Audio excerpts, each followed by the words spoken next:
Hello guys, this is Rangu Kaushik and you are welcome on our channel UPSC accessible. आज का हमारा topic है general atmospheric circulation and its effect on oceans. Last class में हमने atmospheric circulation के बारे में पढ़ा था, ठीक है। आज हम पढ़ेंगे उस सर्कुलेशन का ओशंस पे क्या इम्पैक्ट पड़ता है। चैप्टर 10 है, चैप्टर का नाम है atmospheric circulation and weather systems, ठीक है। Class 11th NCERT geography. हमने लास्ट क्लास में general circulation, basically planetary winds जिनको बोलते हैं, उनके बारे में पढ़ लिया था। प्रेशर बेल्ट, प्रेशर सेल जो बनती है वो सब हमने पढ़ ली थी। Hadley cell, Ferrel cell, polar cell, ये सब चीज़ हमने पढ़ लिया था।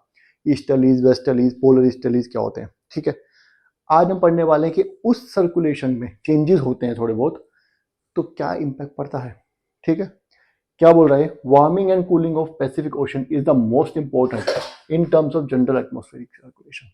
क्या कह रहा है कि जनरल एटमॉस्फेरिक सर्कुलेशन की जब हम बात करें तो warming and cooling of Pacific ocean सबसे ज्यादा इंपॉर्टेंट इवेंट है।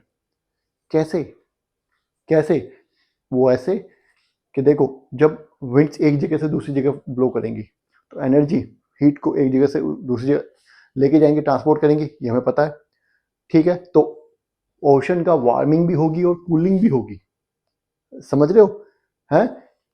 लेकिन उससे अल नीनो, जो आज का हमारा टॉपिक है, वो कैसे रिलेटेड है बताता हूं मैं आपको। The warm water of Central Pacific Ocean slowly drifts towards South American coast and replaces the cool Peruvian current. जी हाँ, अल नीनो होता क्या है। देखिए, ये हमारा, ये मैप है हमारा, वर्ल्ड मैप। ये पैसिफिक ओशन है, ये सेंट्रल पैसिफिक ओशन है, यहाँ पे वार्म वाटर है, ठीक है। ये हमारा साउथ अमेरिका है, इसका जो वेस्टर्न कोस्ट है, यहाँ ये पेरू है, यहाँ पे कंट्री है पेरू, जिसके नाम पे इस कोस्ट का नाम पड़ा है पेरुवियन कोस्ट, ठीक है। छोटी सी बात है, ये warm water because of weakening of general circulation, जो जनरल सर्कुलेशन है वो ये होना चाहिए कि ट्रेड विंड्स होती हैं यहाँ पे, वो यहाँ से पानी ऊपर की तरफ लेके जाती हैं, लेकिन उस सर्कुलेशन के वीक होने की वजह से, उस सर्कुलेशन में चेंजेस आने की वजह से उल्टा होने लगता है। ये वार्म वाटर पेरिवियन कोस्ट पे आने लगता है, और जो वार्म वाटर पेरिवियन कोस्ट पे आने लगता है, क्यों? क्योंकि इस रीजन में लो प्रेशर है, लो प्रेशर था तो यहाँ पे वार्म वाटर था, खासतौर से ऑस्ट्रेलिया के जो इधर ऊपर और आसपास का एरिया, क्योंकि लैंड है जल्दी हीट होगी, तो ऑस्ट्रेलिया के ऊपर बहुत ज्यादा वार्म लो प्रेशर होता है। लेकिन क्योंकि किसी वजह से लो प्रेशर होगा तो ट्रेड विंड्स ब्लो करेंगी ऊपर की तरफ, लेकिन अब वो ब्लो नहीं कर पा रही उतना इफेक्टिवली, तो उल्टा होने लगता है। यहाँ पे पेरुवियन, यहाँ पे जो कोल्ड पेरुवियन करंट कहाँ से आया, ये हम जब ओशन पढ़ेंगे, ओशनोग्राफी पढ़ेंगे, तब मैं आपको बताऊंगा, ठीक है। ये यहाँ पे वार्म करंट कहाँ से आया, ये भी मैं तो आपको तो ही बताऊंगा।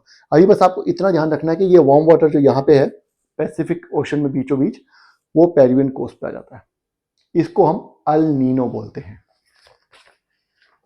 सच appearance of warm water off the coast of Peru is known as El Nino, इसी को हम अल नीनो कहते हैं। जी हाँ, जनरली वहां पे पेरुवियन कोस्ट पे कोल्ड करंट ब्लो करता है, वहां पे कोल्ड करंट रहता है, तो वहां का एटमोस्फेयर भी थोड़ा ठंडा रहता होगा। अब वहां पे क्या, वो वार्म वाटर आ गया, तो वहां का एटमोस्फेयर भी गर्म होने वाला है, ठीक है। अब आगे हम पढ़ते हैं और सदर्न ऑसिलेशंस के बारे में।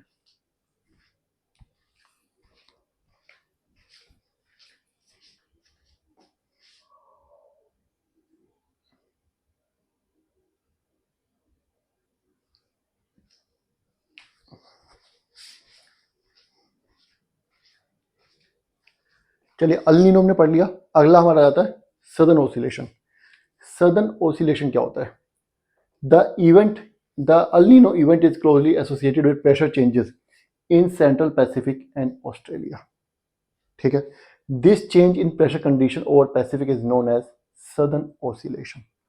क्या होता है सदर्न ऑसिलेशन? फिर से बता रहा हूं मैं आपको, देखो मैंने अभी आपको अल नीनो समझा दिया। अल नीनो का मतलब क्या था? कुछ नहीं था कि जो अमेरिकन साउथ, जो सॉरी सेंट्रल पैसिफिक में जो वार्म वाटर था, वो रिप्लेस कर देता है पेरू कोस्ट पे जो कोल्ड वाटर है उसको, बस इतना अल नीनो है।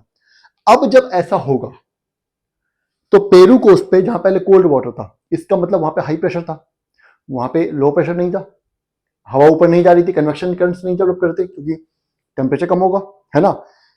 तो यहाँ पे क्या होगा, यहाँ पे अब वार्म करंट आ गया है, तो यहाँ पे अब क्या होगा, लो प्रेशर डेवलप हो जाएगा। क्यों? क्योंकि वार्म करंट आ गया, वो टेम्परेचर को बढ़ा देगा, इसको पूरे के पूरे अमेरिका में, साउथ अमेरिका के रीजन में। यहाँ पे उल्टा होगा ऑस्ट्रेलिया पे, यहाँ पे पहले वार्म, सबसे ज्यादा तो गर्मी यहीं पे होगी ना क्योंकि यहाँ लैंड है।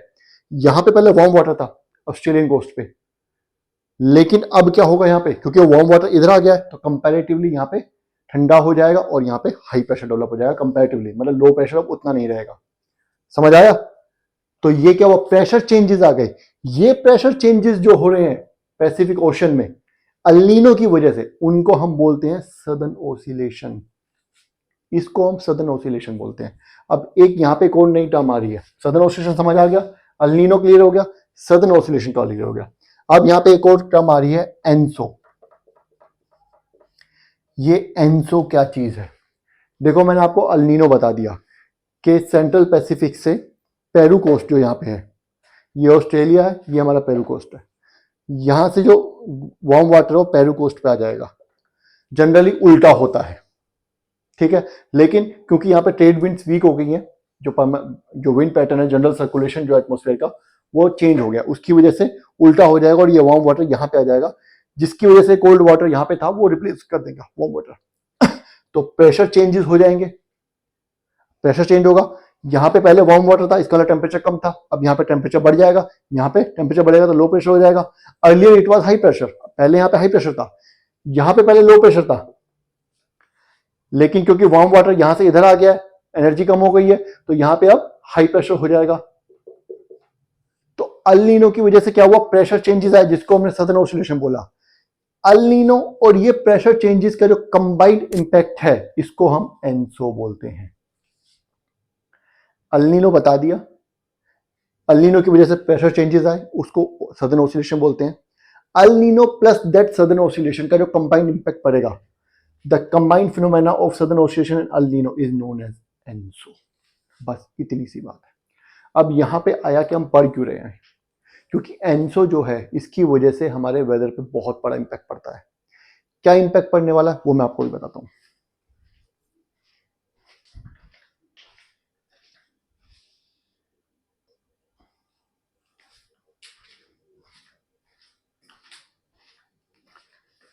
चलिए आ गया, कह रहा है कि एनसो तो हमने पढ़ लिया। ENSO is what, nothing but combined impact of, combined phenomena of El Nino and southern oscillation. अब इस एनसो का इंपैक्ट क्या है, सिग्निफिकेंस क्या है? कह रहा है इन years when ENSO is strong, ENSO strong होने का मतलब Peruvian cold current is strongly replaced by warm water from central Pacific ocean. जब पेरुवियन कोस्ट जो यहाँ पे है, इसके जो पेरू का जो कोस्टल पानी कोल्ड करंट है, उसको रिप्लेस कर देता है इक्वेटर से आने वाला, सेंट्रल पैसिफिक से आने वाला वार्म वाटर। ठीक है, जब एनसो स्ट्रॉन्ग होता, large scale variations in weather occur over the world, कि सिर्फ इस छोटे से इवेंट से एक पेरू के कोस्ट पे, जो कि साउथ अमेरिका के वेस्टर्न कोस्ट पे है, जहां पे कोल्ड करंट होता है, उस कोल्ड करंट को वार्म करंट ने रिप्लेस कर दिया, ठंडे पानी को गर्म पानी ने रिप्लेस कर दिया। इस छोटे से इवेंट से पूरे के पूरे, लगभग पूरी की पूरी दुनिया का वेदर इंपैक्ट हो जाता है। कैसे, ये दे बताता हूं मैं आपको। The arid wet west coast of South America receives heavy rainfall. देखो ये तो मैंने आपको बता ही दिया कि जो साउथ अमेरिका है, पेरुवियन कोस्ट है, पेरुवियन कोस्ट ये हमारा साउथ अमेरिका वाला, यहाँ पे पहले हाई प्रेशर था कोल्ड करंट की वजह से, अब यहाँ पे वार्म करंट आ गया तो लो प्रेशर डेवलप हो गया। इसका मतलब टेम्परेचर बढ़ गया, टेम्परेचर बढ़ गया तो यहाँ पे इवेपोरेशन होगा, हवा ऊपर जाएगी, मॉइस्चर ऑलरेडी है हवा में क्योंकि कोस्टल रीजन है, तो बारिश होगी, हैवी रेनफॉल। ये जो एरिड रीजन है, सूखा रीजन है, यहाँ पे हैवी रेनफॉल होने लगती है। साउथ अमेरिका का वेदर चेंज हो गया। उसके बाद drought occurs in Australia and sometimes in India. Australia और कभी कभी इंडिया में सूखा पड़ जाता है। कैसे, बता दिया मैंने, यहाँ पे लो प्रेशर था पहले, अब यहाँ पे हाई प्रेशर में कन्वर्ट हो गया था सदर्न ऑसिलेशन की वजह से, है ना। हाई प्रेशर में कन्वर्ट होगा तो बारिश नहीं होगी क्योंकि हवा ऊपर ही नहीं जाएगी, कन्वेक्शन ही डेवलप नहीं होंगे। पढ़ चुके हैं पहले कन्वेक्शन कैसे डेवलप होते हैं, जब टेम्परेचर ही गिर जाएगा, वार्म करंट जो था यहाँ से नीचे आ गया तो यहाँ पे टेम्परेचर अपने आप गिर जाएगा, टेम्परेचर गिरेगा तो बादल नहीं बनेंगे, हवा ऊपर नहीं जाएगी, तो क्या होगा, तो यहाँ पे बारिश नहीं होगी, ऑस्ट्रेलिया में सूखा पड़ जाएगा। अब यहाँ पे इंडिया कैसे आ गया, ये देखिए, बुक में शायद दिखना रहा, लेकिन आपको पता होना चाहिए कि इंडिया कहाँ पे है, ऑस्ट्रेलिया कहाँ पे है, साउथ अमेरिका कहाँ पे, पेरू कहाँ पे है। ये हमारा इंडिया है, ये हमारा साउथ अफ्रीका, ये हमारा मेडागास्कर है। अब ये अलग अलग है, लेकिन कायदे में ये हिस्सा है, ये इंडिया के बिल्कुल थोड़ा नीचे यहाँ पे है। आपको पता हो, ग्लोब में दिख जाएगा। हमें ये भी पता है मानसून कैसे आता है, हमें ये पता है कि इंडिया में लो प्रेशर डेवलप होता है और यहाँ मेडागास्कर जो कि एक्चुअली यहाँ पे है, क्योंकि मैप में नहीं दिखा पाए ना, मैं अर्थ तो गोल है, जो कि एक्चुअली यहाँ पे है, वहां पे हाई प्रेशर डेवलप होता है। ठीक है, जब यहाँ पे हाई प्रेशर डेवलप होगा तो ये लो प्रेशर यहाँ पे डेवलप होगा, यहाँ से हवा ऊपर उठेगी तो यहाँ की हवा इसको फिल करने के लिए जाएगी इंडिया पे, और वो हवा अपने साथ बीच में ओशन है, मॉइस्चर लेके जाती है, उसको हम मानसून कहते हैं। ये समझ आ गया आपको? ये तो नहीं आया तो आगे बताऊंगा आगे, वैसे मेरे ख्याल से अब तक आ गया होगा। लेकिन जब पेरू कोस्ट पे कोल्ड वाटर की जगह हॉट वाटर आ गया तो ये हॉट वाटर ऊपर से आया, नीचे गया, नीचे जाके इधर की तरफ मुड़ेगा और यहां पे जाके इस रीजन पे पहुंचेगा, मेडागास्कर और साउथ अफ्रीका की टिप पे। यहां पे पहुंचने के बाद ये टेम्परेचर बढ़ा देगा। जब टेम्परेचर बढ़ाएगा तो यहाँ पे जो पहले हाई प्रेशर था, जिसकी वजह से एयर जो है वो इंडिया की तरफ भाग रही थी, जो इंडिया यहाँ पे एक्चुअली यहाँ से हवा यहाँ जा रही थी, अब वो हाई प्रेशर डेवलप नहीं हो पाएगा, तो मॉनसून वीक हो जाएगा और इंडिया में सूखा पड़ जाएगा। समझ गए? अगर नहीं आया समझ में तो मॉनसून जब पढ़ाऊंगा तो और ज्यादा डिटेल में बताऊंगा। यही सब पढ़ना है मॉनसून में हमें। तो इंडिया में भी और ऑस्ट्रेलिया में और कभी कभी इंडिया में ड्रॉट हो जाती है। उसी तरीके से चाइना के वेदर को भी इंपैक्ट करता है, चाइना में फ्लड्स आने लगती हैं। ठीक है, ये इतना इंपॉर्टेंट इवेंट है, इतना इंपॉर्टेंट फिनोमेना है कि this phenomena is closely monitored. इसको हमेशा मॉनिटर किया जाता है कि भाई जैसे ही पानी लगे उधर को जा रहा है पेरू की तरफ, बता देना तुरंत। इसको हमेशा मॉनिटर किया जाता है, इससे पता चलेगा। अगर एंसो डेवलप होता है, अगर सदर्न ऑस्ट्रेलिएशन होती है, अल नीनो डेवलप होता है, हो रहा है, इसका मतलब इंडिया में सूखा पड़ने वाला है, ऑस्ट्रेलिया में सूखा पड़ने वाला है, बहुत ज्यादा चांसेस है ना। और चाइना में बाढ़ आने वाली है, पेरू पे बारिश होने वाली भी मतलब में।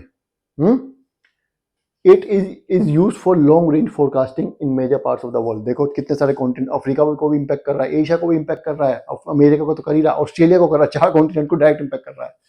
ठीक है, तो major part of the world में ये फोरकास्टिंग करने के काम आता है, इसको इसीलिए मॉनिटर किया जाता है। तो ये जो पैराग्राफ था, ये हमने ब्रैकेट में दिया हुआ था पैराग्राफ, ये हमने खत्म कर लिया है। ठीक है, दिखाता हूं, ये वाला पैराग्राफ जो है, ये ब्रैकेट वाला पैराग्राफ, ये हमने आज खत्म कर लिया है।